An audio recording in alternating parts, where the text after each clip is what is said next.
What's up, the internet? It's Kyle, the producer. See, that's my name. And I am joined this weekend. This is Pride on the Experience. Experience Pride. Welcome in. I am joined this weekend in hosting this event by one of the other people who often is behind the camera but is in front of the camera this weekend, Miss Jenna. Hi. The Every time you guys see me waving. Wave. You do so fast, so streets. Ah! And we are pleased to be here now with the person who is kicking off our Pride event, our first guest of the weekend, and a person who is getting a lot of press for their new book called Killer Queens, Mr. David M Booher. I got to do Jenna's hands. Everybody, two-handed wave. It's so funny. I'm always behind the camera for things, and people are like, "Oh, hi, Jenna," and they never see me, but I'm always like, "Hi," and nobody ever sees me. I'm doing it at this little bitty screen that nobody sees, but I'm always saying hi. I love that. I'm just looking at the background where I am, and I'm actually up in the mountains today, and I was like, okay, I'll just drop the announcement for my book and then retreat to the mountains because who knows what's going to happen, right? The crazy chaos. I'm thinking it looks like a great vacation spot. Like Ooh. that couch behind you looks It's a nice, comfy just for sleeping on. Oh yeah. I mean, that's the danger, right? I'll bring my laptop over there and I will sit on it and I will get 3 words written and then straight to sleep. Yep. That's so. Yep. Been there. I have to say, you guys, that opening is such fabulous 80s goodness. I love every second of it.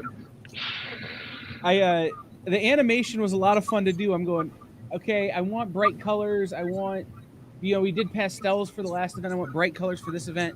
And I'm like, you know what? I was watching Glow, the show on Netflix. Oh, sure. Oh, yeah. And I'm going, you know what? Neons. Just as 80s as we can get, neons. So I just went with it, leaned into it, and it worked out all right, I think so. Yes. 100%. 100%. So, for people who don't know, David, tell us your origin story. Oh my God. So, I tripped into a vat of toxic waste, and here I am, a fabulous superhero, right? No, I grew up in Ohio, in a small town right outside of, right on the coast of Lake Erie, believe it or not, and I was there for about 18 years. Lake Erie? East or west? East or west side of Lake Erie? I was about 40 miles east of Cleveland. Okay, because I'm on the west side of Lake Erie in Toledo. In Toledo? Yes. Oh my God! There you go. It's such a small world, right? So I feel so left out. On Lake Erie. Yeah. So, well, that's where I grew up. That's where my family is. I was there until I graduated high school. Then I decided I had enough of snow, so I moved to Miami.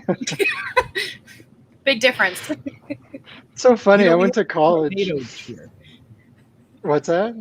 We had a snow-nado this year. What is a snow-nado? It sounds like a sci-fi made-for-TV movie. I kept looking for Ian Ziering, but there was a tornado that formed out over Lake Erie in the middle of a snowstorm. Oh my God! I live in South Texas. I don't understand if you're speaking English right now. What is that? I don't. No, you're right to move to Miami. Yeah, so I looked at college. Funny, I went and looked at colleges in like January, and I went to Miami's campus in January from Ohio as an 18-year-old kid, and I'm like, well, this is a no-brainer. It's gorgeous, no humidity, 70 degrees, just beautiful. Yeah, so I went down there, and I was there for 4 years, and then I moved out to LA, live now, and I went to law school out here. Believe it or not. So my first career is in the law. I'm still a practicing attorney. And that was like 140 years ago, feels like. No, I graduated in 2004. So I've been a lawyer for about 15, 16 years now. And I started writing 12 years ago. Didn't get into comics. Late bloomer when it comes to comics. I read things like Far Side and Mad Magazine when I was young. I never read any of the big two. I didn't go to comic shops. It's kind of all new to me as an adult. But I really started getting into it when I started going to San Diego Comic-Con. Because I was into the movies and TV stuff. And then the comics sort of seeped into all of that. As they do. And wonderfully, right? I feel so fortunate to be able to experience a lot of these books and stories for the first time.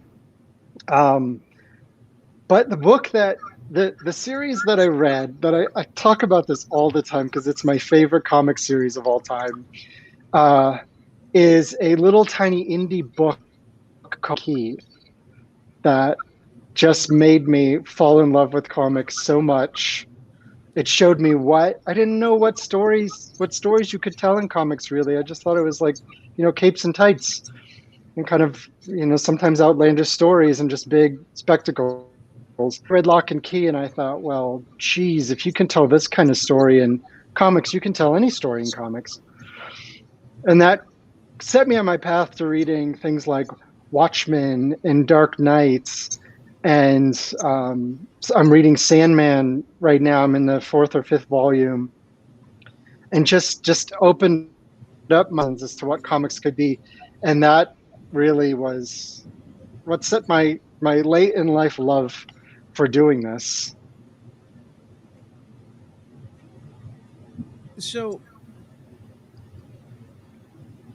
I'm thinking about all of the things you just told me, and the thing that sticks out to me is that it's a sort of untraditional path, right? To get to where we are now, right? Where you've got a comic, that is got a lot of buzz about its release in Killer Queens, and but Canto has been kind of a hit for a while, and so Sure, they're very different books, and you came about this from a very different direction. So does that sensibility? I think they're the same, dude. Same. All ages fantasy and big queer ridiculous sci-fi. Okay. All right. Sounds like my kind of party. Yeah. You just have a cameo of Kanto and Killer Queens, and he's just like wide-eyed and horrified. It's like, what's going on? So yeah, I hear what you're saying about the non-traditional path, and I have a guiding principle that I've learned over the over trying to breaking into comics, continuing, which is I just want to tell stories that I love, stories with characters I love, and comics that I would make even if nobody else wanted to, if no publisher got on board. These are things I still would pursue and want to see in the world because these are the comics I want to read. So I may be a audience of one, but I would love Kanto and I would love Killer Queens. So that's why I made these comics. Right.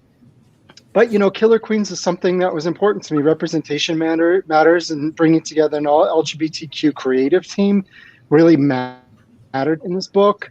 Not only to give opportunities to the LGBTQ creators out there, but also be true to what the story I wanted to tell. And of course, there's so many creators who are not, or don't identify as part of the LGBTQ community, but are friends of the community. And I want them to be involved, and I want everybody to be involved who would love to be involved. It was important to me at the outset for the core team to give a platform to all these folks to tell a story that they were passionate about just as I was. And I think Claudia Balboni on art and Harry Saxon on colors and Lucas Catoni on letters is really has brought something special to this book because they have the same sensibility, the tongue-in-cheek, let's make fun of this world as much as we embrace it kind of approach to it. So it's been really a good mix, serving an important purpose in a very fun way just fun. It's very fun. And Kanto is also super serious, you know. I mean, there's some fun to it, but it's also, you know, a lot about loss and being enslaved, and helping other people, and we have all that in Killer Queens, but it's a much brighter universe by design. And I think that's what I meant when I said they're very different, is that one is kind of a big romp and the other one is this kind of more subdued but like poignant and pointed kind of story. Mm-hmm. So that's kind of what I meant by different, but the sense of, I can totally see what you mean now by the sensibilities are very much the same. And it's about passion. It's about passion for this story.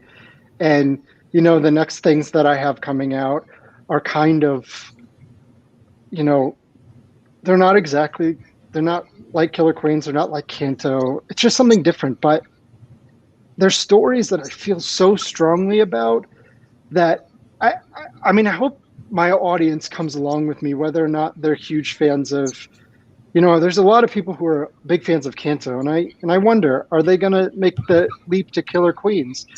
And then I think there are going to be a lot of people who are really excited about Killers of its story and tone and that sort of thing. And I wonder, will they make the leap to Kanto?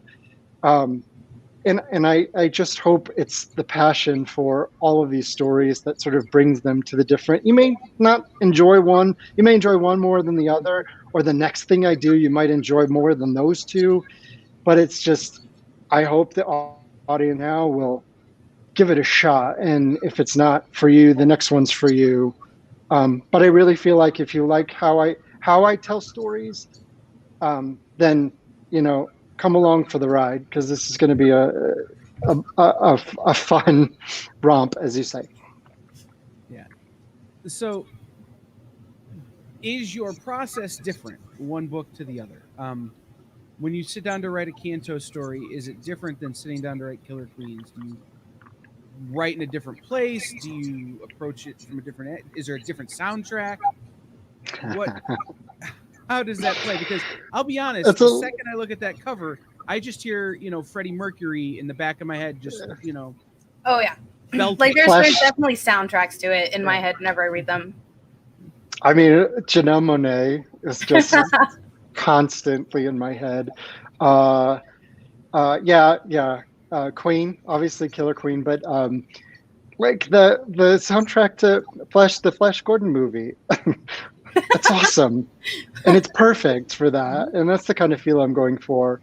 As far as process goes, it's just, it all springs so organically from character that I sit down and it's the same process. But I have a lot of the soundtrack to Lord of the Rings and a lot of these big soaring instrumental fantasy tracks for Kanto. And then I channel him in his adventure, and that's how things sort of unfold. And for Killer Queens, it's like the Janelle Monáe and Queen sort of soundtrack to it.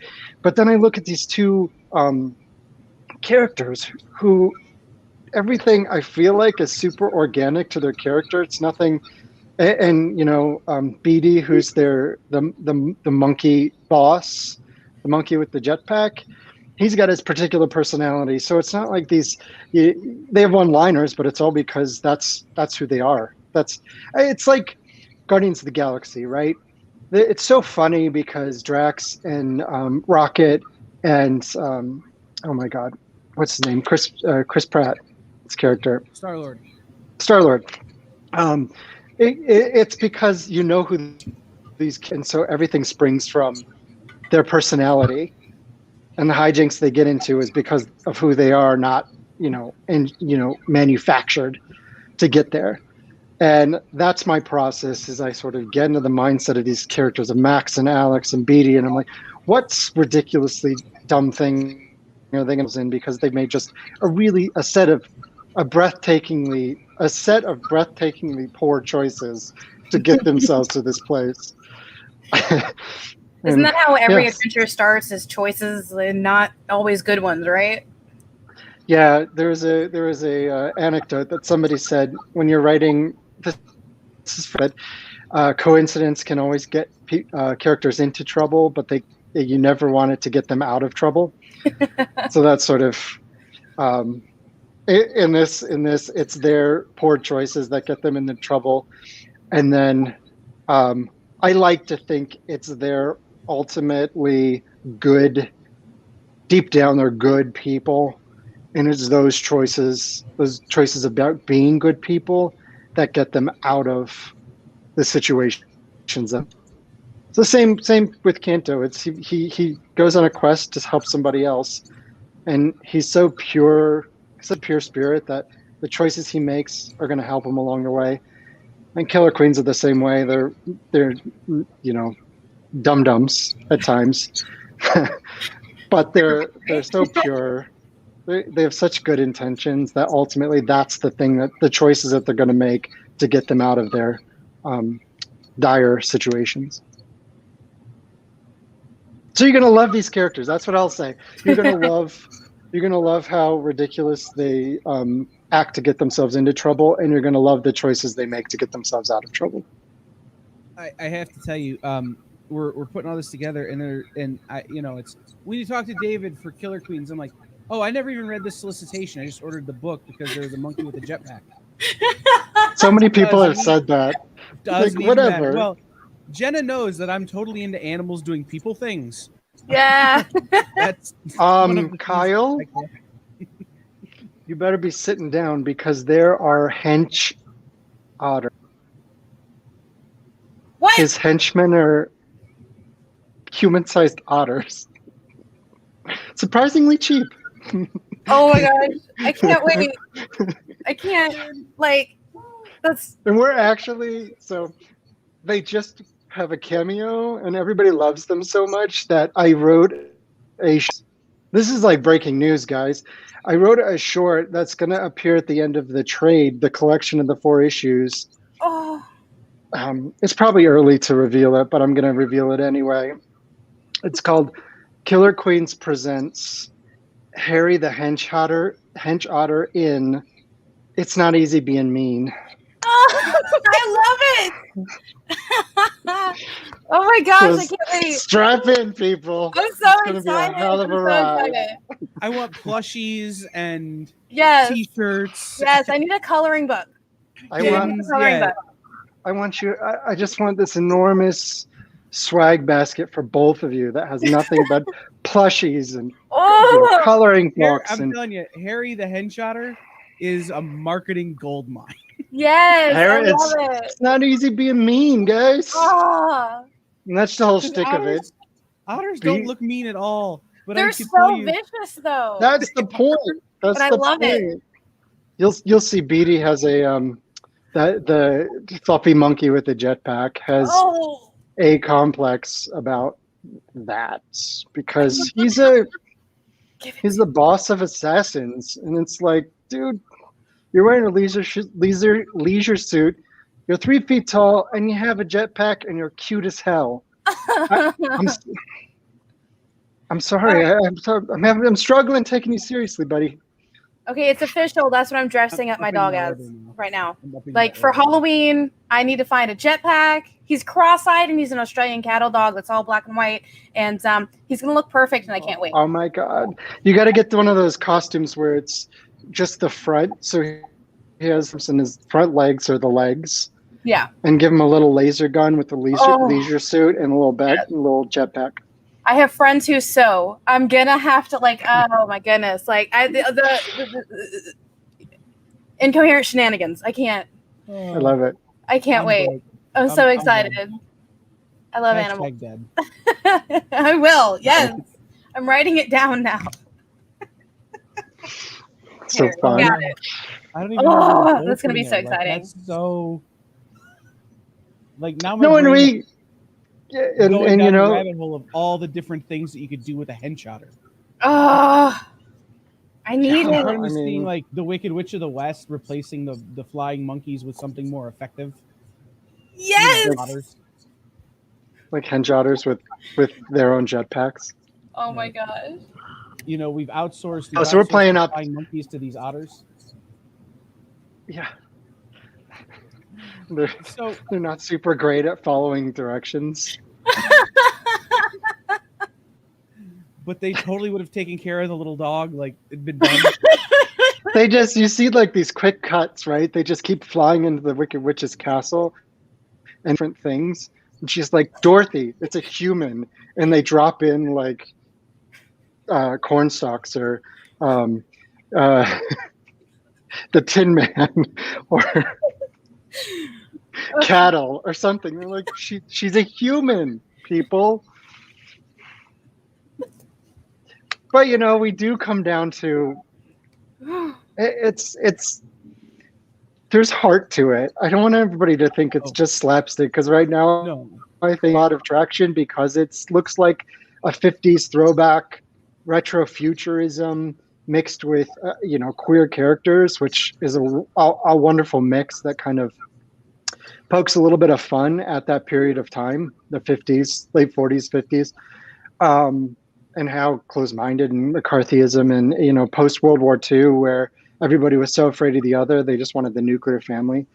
But we do tackle questions of fascism, being afraid of the other and that sort of thing. But we do it in a very fun, because I don't think there's any way to really treat fascism as fun. We treat it in a very entertaining way. So yeah, I just learned the guy who played Tuco in The Good, the Bad, and the Ugly, Eli Wallach, wound up playing a lot of Italians and Hispanics early in his career because he didn't tell anyone he was Jewish, because of that fear in the 40s and 50s of telling people that, he was Jewish. So he just leaned into the other stuff. And then in the 80s, when it came out that, that this is what had happened in his career, he got all kinds of awards and more roles because of it. And I think it's a weird that era, looking at it, there's so much complexity and nuance to how everyone felt, but it all boils down to this sense of identity and everyone wanting to protect their identity and protect who they were, to the extent of lying about your identity. Well, yeah, and then you look at the flip side of that story, which is you had studio executives and you had broad audiences who looked at a Jewish actor and said, Jewish, Italian, Hispanic, we don't know. He just looks different, and we're going to accept that, and that's how he's going to be cast. So I always come back to the idea of the other. It's not, you don't fit into the cis het white male paradigm, especially back in the mid 20th century. You just were labeled as the other, as different. Yeah. And it's why I think that kind of situation can go on for so long. It's because people were unwilling to sort of confront those nuances and realize that it's not just category A, who is everybody that I feel comfortable with, and category B, which is everybody I don't feel comfortable with. So it's really it's a very interesting story from sort of both sides of that. I mean, even now today, a lot of people still hide. I don't think anybody in my hometown knew half my family was Jewish at all. So it's still happening today. They just saw a bunch of Russians move into a small town and were like, oh, it's more Russians. And we ended up going to the Catholic Church, just trying to blend into everything. And we would just have like Seder and, everything at home. And during Hanukkah, we would just hide it at home. It wasn't until I moved to the city in, I think, when did I move here? Like 2010, I want to say, 2009. What was the first time I went to temple since we had left Russia. So that still happens today. And I don't know if it's like the mindset of the last generation that, nowadays we can, kind of see ourselves as us. Finding ourselves is like that long way. Full identity. Like you're not just Russian. You're not just, however you identify as a gender, that sort of thing. You're like, you can be more than one thing. Yeah. You can be more than one thing. And it's there's such a rich mix for all of us. Yeah. It's just nice that we can now sort of embrace that with other people understanding the nuances to who we are and the intersectionality of who we are. It's just finding a place in the world. Yeah, Definitely. We're talking about telling the story of the other in this kind of 1940s and 50s sort of mindset, as it were. Now, in Killer Queens, you take that and you throw it into this sci-fi kind of vision of what the future would have been back then. Does it make it easier to tell that story, or does it make it? What are some of the more? Let me put it this way. That's certainly a more interesting way to tell that story than just doing a period piece. Right. So the inspiration to the whole world is that retrofuturism, because I just loved the tone and the feel of.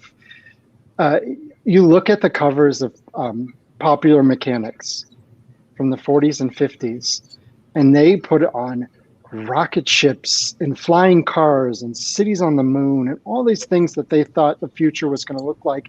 And our future still might look like that. It's just they thought that was going to be the 2000s, and it could be the 3000s or the 2500 or whatever.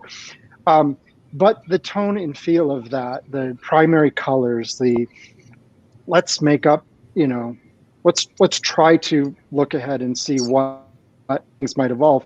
And you can see how the style of the time kind of got overlaid into what they thought the future would be, without sort of embracing the idea that style is going to change over time. So what we see in the future is going to be reflective of what's at that time, not like what our style is now. But taking that tone and that idea and then just making up our own world and making up our own characters and in thrusting us into, a different type of future where it is that retro futurism. So yeah, it kind of boils down to I really like that aesthetic and that vibe, and so I wanted to do it, but in a way that we told a story that was very progressive. And that's how it ended up happening. I also think there is something to be said for these stories that you see the bondage covers from the 50s where it's the damsel in distress. And I thought we need to gender swap that stuff. So I want the dudes to be the dudes in distress, and I want the characters who identify as women to come in there and just take charge and save them. And so we have that. Jen Bartel's cover is kind of a flip of, it's inspired by the old Conan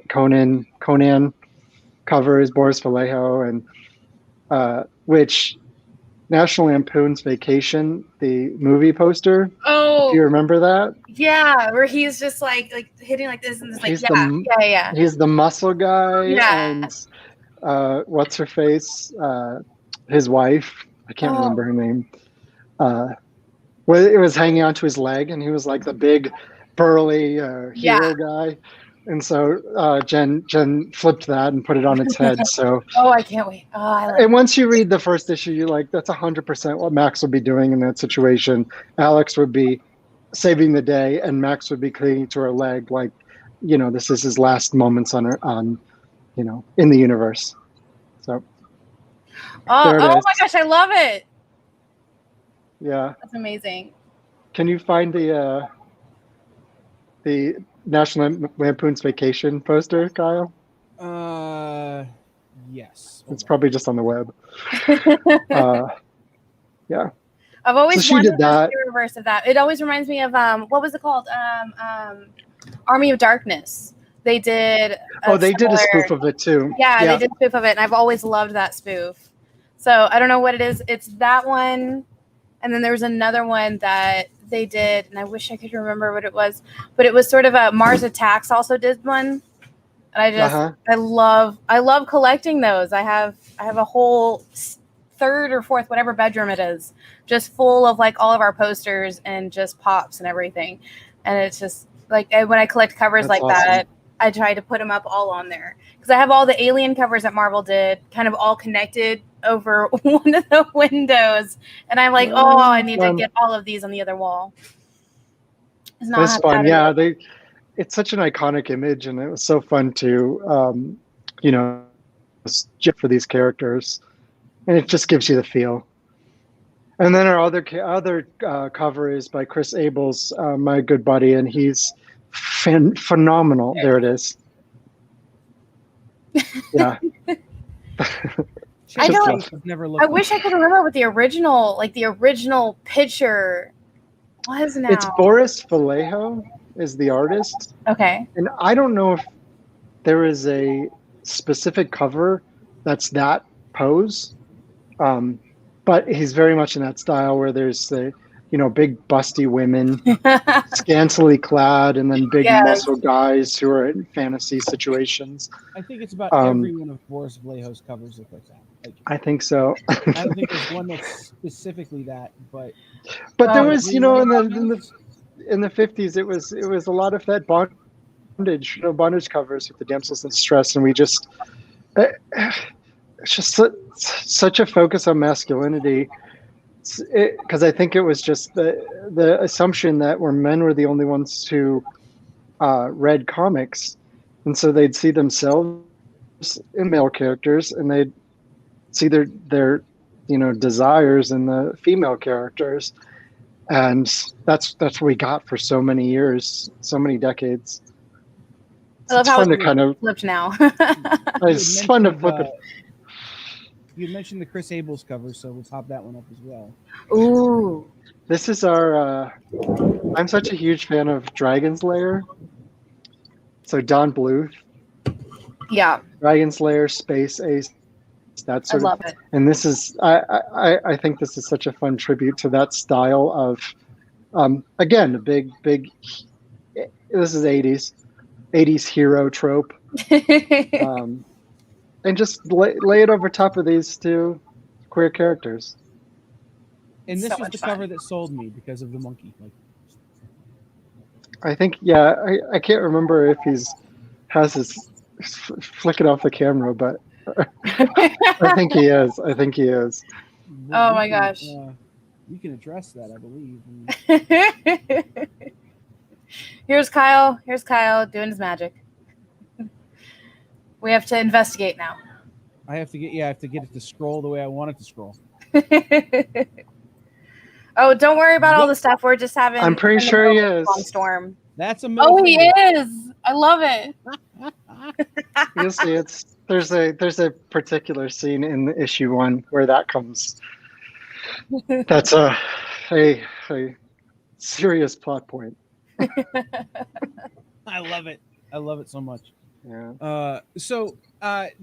I know Jenna has some questions that she wants to ask. But I just wanted to ask.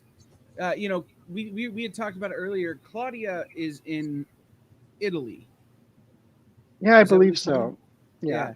So what? And this is not a. This is a question I would ask everybody anyway. What's it like working with someone on a different hemisphere? It's really time zones are hard. Yeah.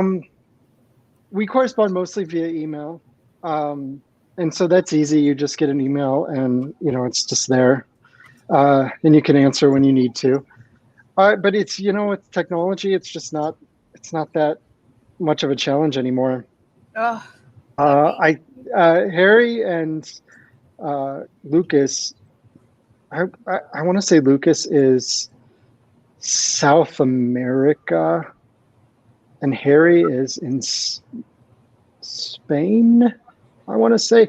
I hate saying it because I don't want to get it wrong, but I guess that makes my point, which is we work with this team who is spread all over the world, and it's such a non-issue that it just doesn't even occur to me that they are in other places.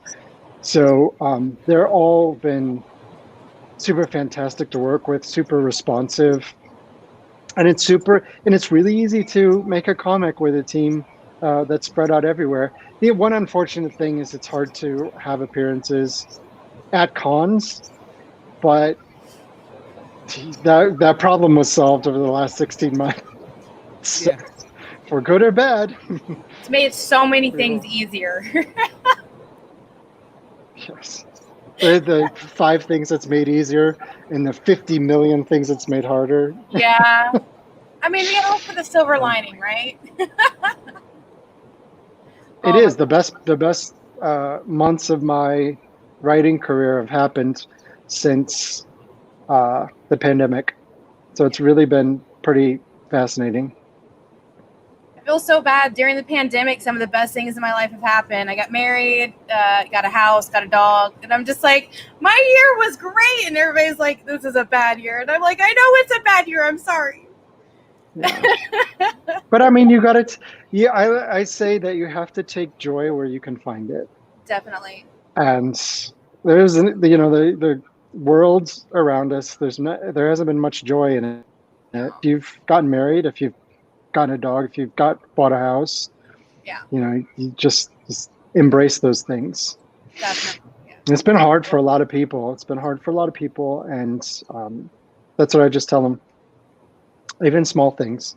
Yeah. If you've made it this far, take joy in that. We're alive. That's greatness, and I love it. Yeah.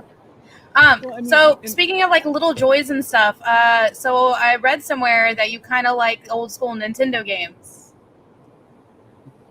Do you still? I don't know, like maybe Dr. Mario, perhaps, or some other game.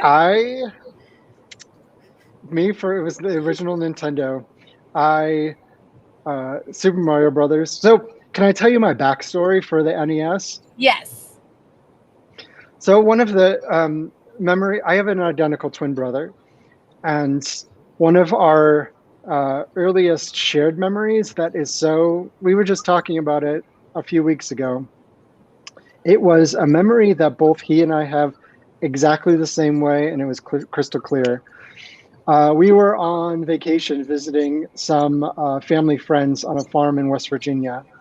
And every night we would play a Commodore 64 computer. And they had this game on it called Bruce Lee.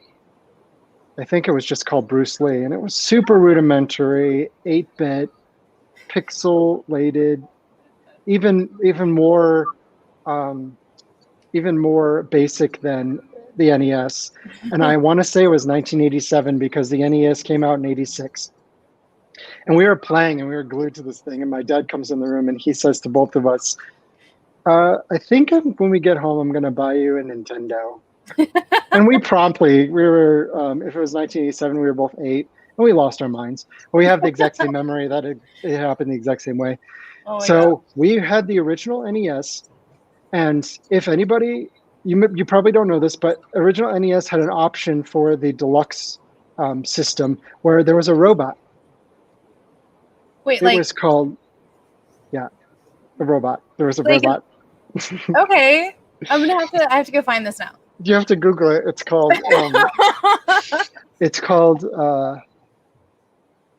We were just talking about this. I can't remember the name, but the game you used it on was called Gyromite. Okay. And it was this little platform. Rob the robot. Yeah. And he kind of looked like Johnny Five from Short Circuit. Because a platform, you sit on it, and he's a skinny little body, and he has a head, and he has these arms that have clasps on them. It's like clamps from Futurama, if there's any Futurama fans out there. And there were these spinning discs, and there were 2 platforms, and they would be spinning if you and you insert the controls in under these discs, platforms. And you would have to move a disc with his arms from one platform, which would start it spinning, the disc, and then you pick it up and you move it to the other platform, which would continue it spinning, and it would press down on the controller, insert it in there, which would move pipes up and down to let your guy move. There he is. That? That's adorable. Johnny Five is alive. Oh, I love it so much. I have to tell you that we had at my house was the Atari, where me and my Nana would play Pong. We would just sit there. It was so great. We loved it. But small town, little old house, big old fat TV that's only like this big. Mm-hmm. Yeah.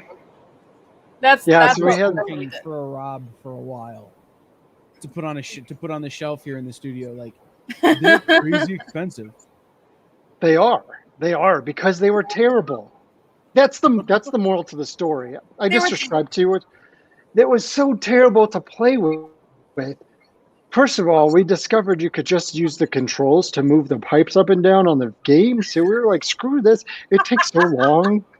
We're like, oh, kids are going to love this. You have to spin the disc and they have to move it and put it on the thing. And then once it stops spinning, you have to pick it up again. And we were like, this is the worst. So I played with it like twice. And then we put it aside. But we had the shooter came with it with Duck Hunts. We had Super Mario Brothers. My passion was Legend of Zelda, Shadowgate, Bubble Bobble, Contra. My brother and I played together. Kid Icarus. And so since I have to work from home, I'll put the TV on behind me, and YouTube has all these playthroughs. Oh my! Or you can just put Legend of Zelda, and somebody else will play for you. You can just occasionally look up, and you can see, oh, they're on level 3 dungeon. Have you seen some of the secrets that they've been discovering for Legend of Zelda? Like the original one, they're like, oh, if you go here, you could have actually done this. And I was like, no, I spent 100 hours on that game. How did you find that? How? Like, it's just the most ridiculous thing. The power glove.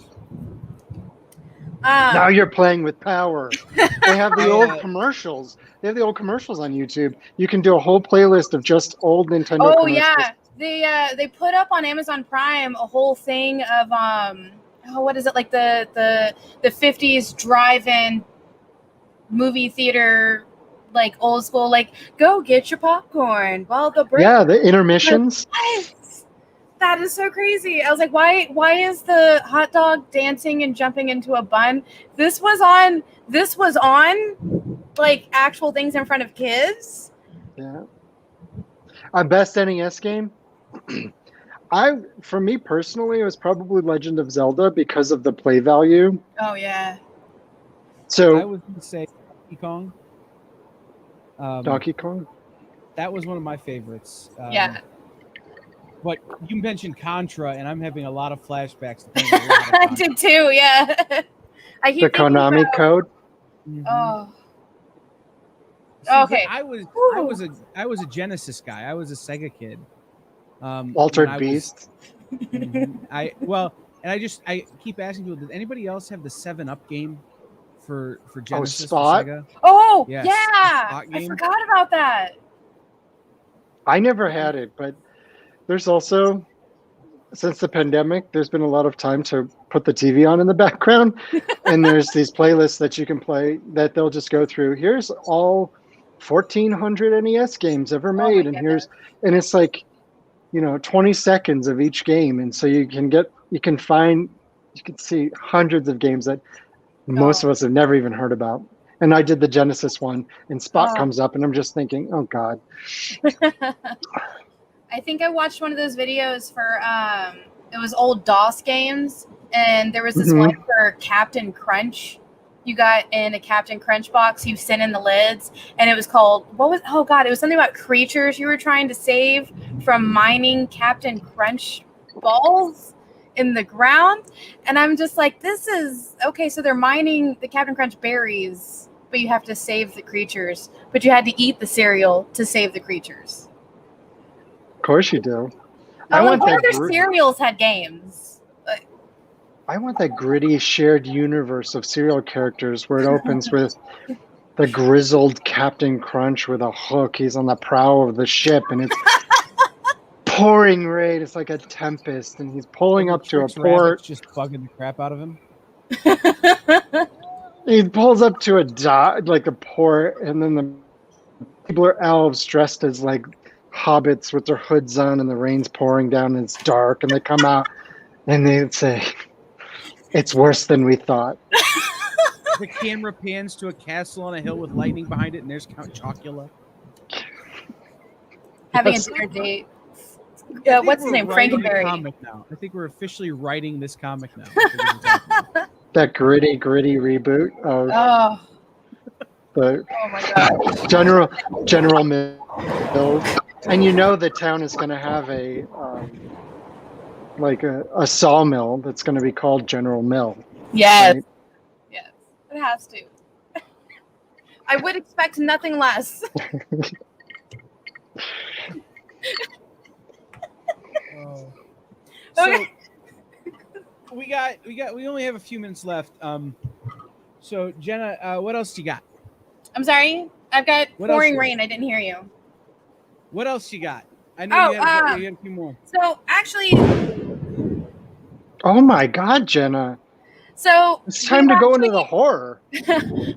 We've had nonstop rain for the last week, and we have another week of it. We've had flash flooding, we've had tornado warnings, tornado watches, but I'm used to like hurricanes with floods. During Harvey, I was actually stuck in a guard shack for 72 hours because we were flooded in, and we ended up getting rescued by boat in the middle of downtown Houston. So this is nothing. We've got a canoe around here somewhere. It'll just be loud for a minute. That's how a horror movie. Jenna, that's how a horror movie starts and ends. You know that, right? Well, I mean, I was an armed guard, so I was fine. Plus, I'm You were not the first one to go. Yeah. Plus, I was not the type of person. I was like, you know what? Let's stay as a group. And I did. Like, we had a group of like other people that were getting stranded in their homes. We told them to come to the guard shack. And I was like, let's all stay in the guard shack. Like, oh, they only brought one boat? No, we'll stay here. We'll wait for the bigger boat to come get all of us.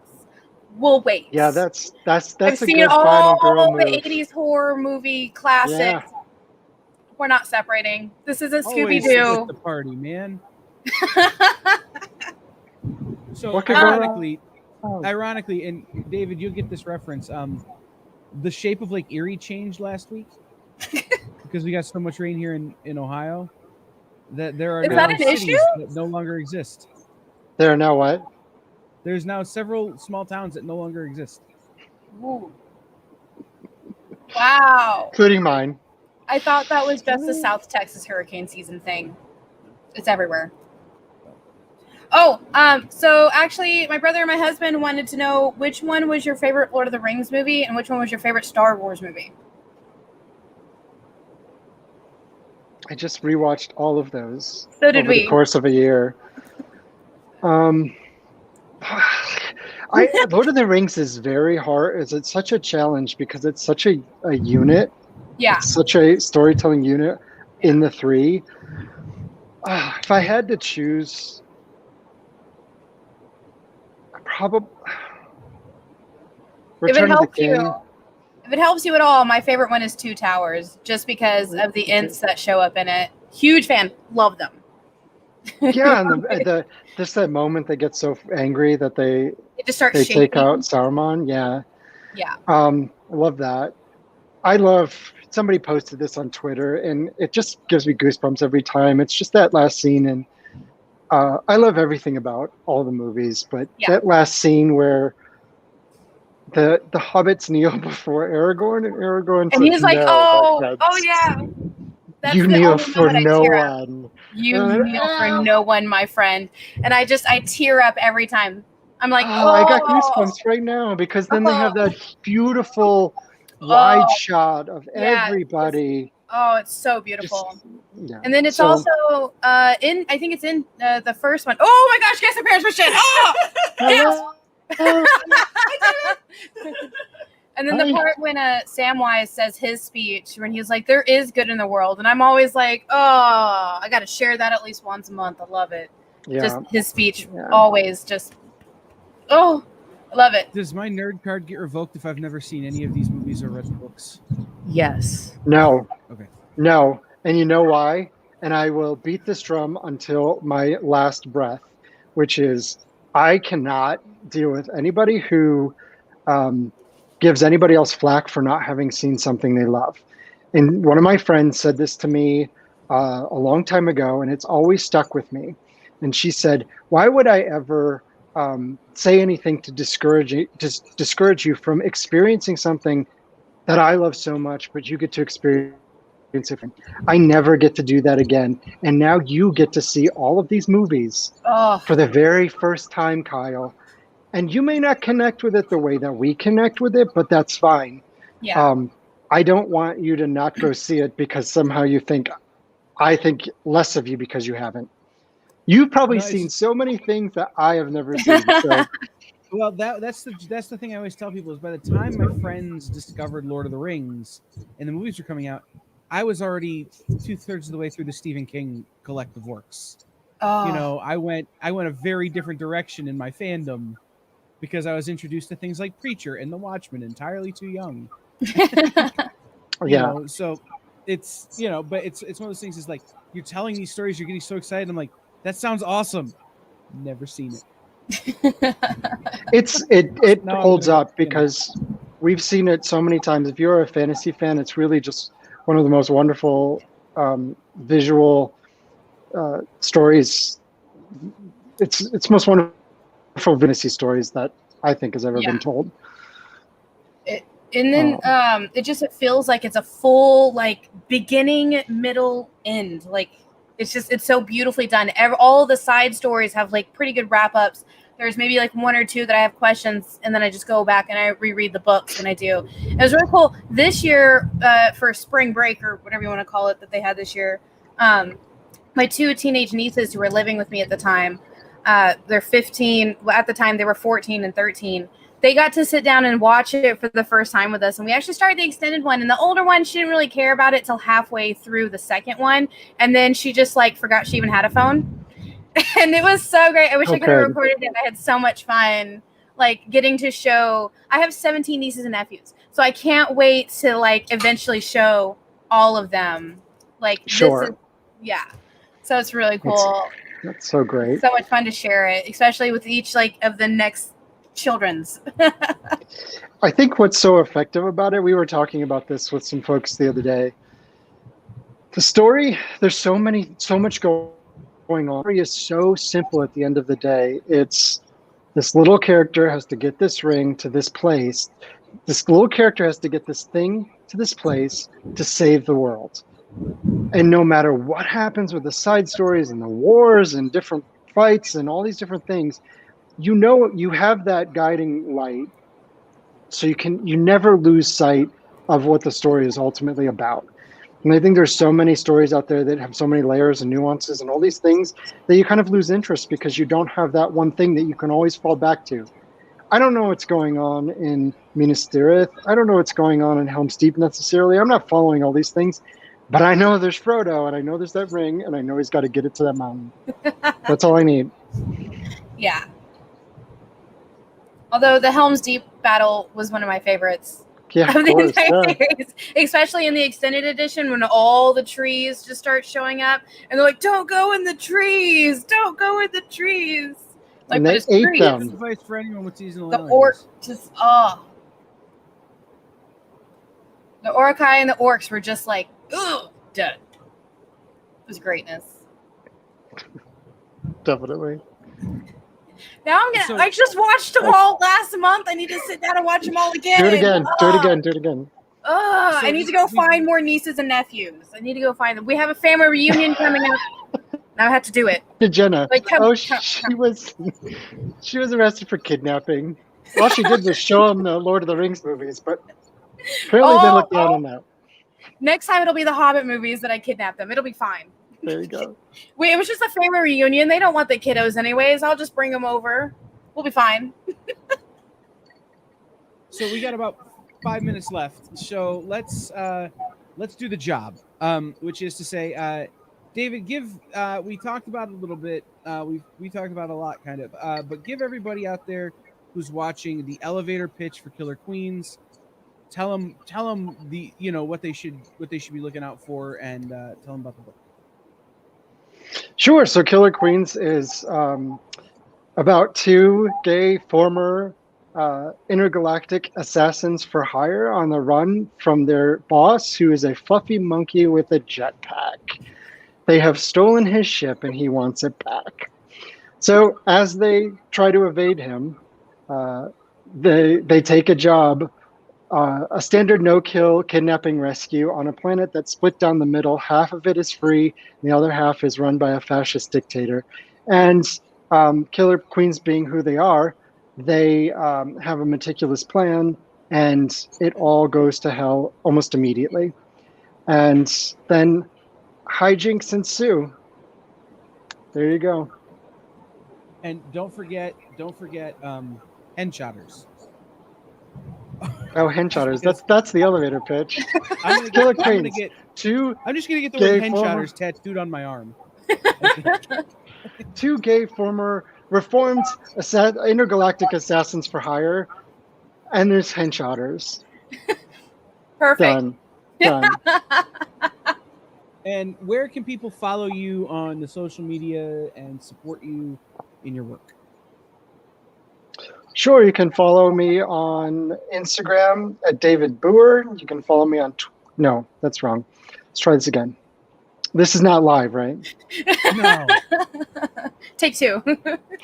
You can follow me on Twitter at David Booher. You can follow me on Instagram at David M Booher. My website is www.davidbooher.com. You can follow Canto at Canto Comic on Instagram and Twitter.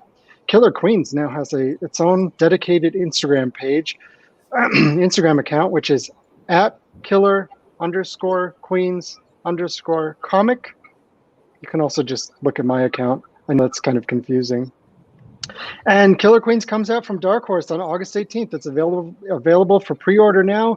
Make sure you pick up all 3 covers. We're going to have a very limited number of variant covers, so you just want to make sure you Pokemon thing and you grab them all. Gotta catch 'em all. Comic Catch books. them all. Catch them all. Dang it. That actually leads to, I always ask everyone one question they can't possibly have prepared for, which is, what's your favorite Pokemon? What's my favorite Pokemon? I never. Don't make me choose, Kyle. That's my go-to every time for anything. I'm not familiar with Pokemon. I mean, I know Pokemon, never played it, but that's always my go-to.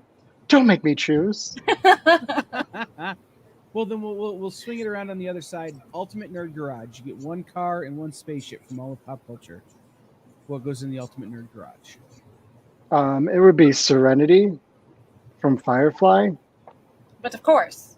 And then it would be Serenity from Firefly with wheels. All right. Because I am a leaf on the wind, Kyle. Aw, watch me soar. Uh, Why you gotta hurt me like that? It's my Why you favorite. gotta- I love Star Wars, but and I'm a big next gen fan. But Firefly is like that's my ride or die. It's my ride or die. So I don't know. You've probably seen it. Have you seen the video of Jesse L. Martin singing the Serenity song, the song from Firefly? You can't take the sky from me, or whatever it's called. Oh, Yeah. Him and No. the guy who played Cisco from The Flash Oh, did a really? record together, and to promote their Kickstarter, they did a video of them singing the theme from Firefly. Yep. And they're both musical theater guys. Jesse L. Martin, in Rent and everything else. And Oh, then, yeah. the guy who played Cisco, I can't think of his name, but he was in things like 25th Annual Putnam County Spelling Bee and a bunch of other stuff, where he just got outshadowed by Josh Gad. But it's a great, that's my favorite version of the Firefly theme song is those two. Really? Guys together. Yes. It's so funny because the theme song is so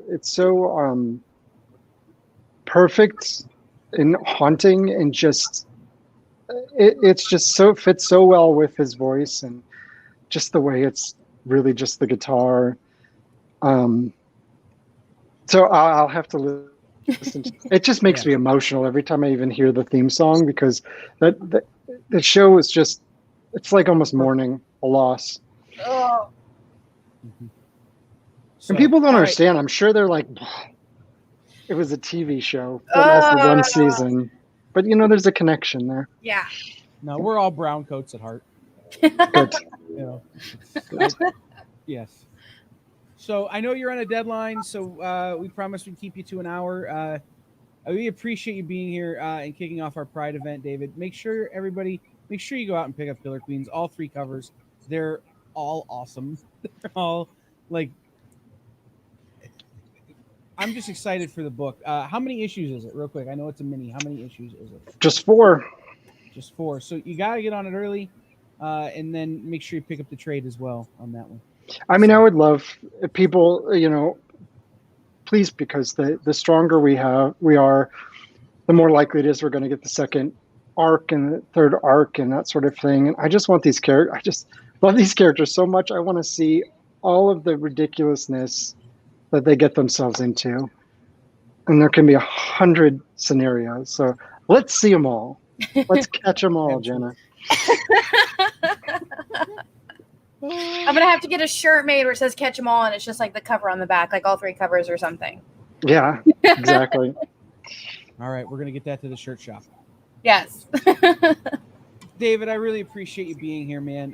This has been wonderful. It's been a great kickoff. So much fun. Yeah, and happy Pride, and thanks for doing this today. It's really important to be out there and be visible for all of us at this platform. So thank you very much for having me. Absolutely, thank you so much. So everybody, we're gonna take off here. Jenna and I will be back in just about an hour from now with Andy Mangles. But I wanted to tell you guys a couple of things. One, tonight during the Comics Collectibles show with Dynamic Forces tonight from 6 to 8 here on The Experience, we will have a piece of art available that you can own with all of the proceeds going to the Trevor Project in honor of our Pride Month celebration, which will be super fun. So that's something you can be looking forward to this evening. And that we will be doing Pride all month. It's not just today and tomorrow. It's not just these few events, but we have partnered with Prism Comics to do more events all month to help raise the visibility of creators you might not have heard of, and to help really spread the word about inclusion in comics, all types of inclusion. So that's going to be super fun. I feel like I'm forgetting something, Jenna. I'm sorry. The thunder is getting a little bit loud. So definitely make sure you follow us on YouTube, TikTok, Instagram, Facebook, and Twitter and Twitch. We do put up our updates every day there. If you're ever looking for a lineup, if you're looking to see who our special guests are, we do link them in all of them. Why am I being pointed at? What's happening here? She does all of that.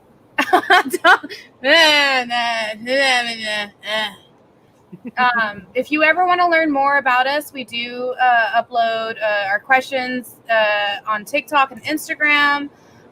We just can't wait to know all of you, and we can't wait to see everything that we're going to be doing this weekend. It's going to be a lot of fun, and we hope you guys join us. Mm-hmm. So we will see everybody in about an hour for Andy Mangles. Yay! Bye! Yay! Bye!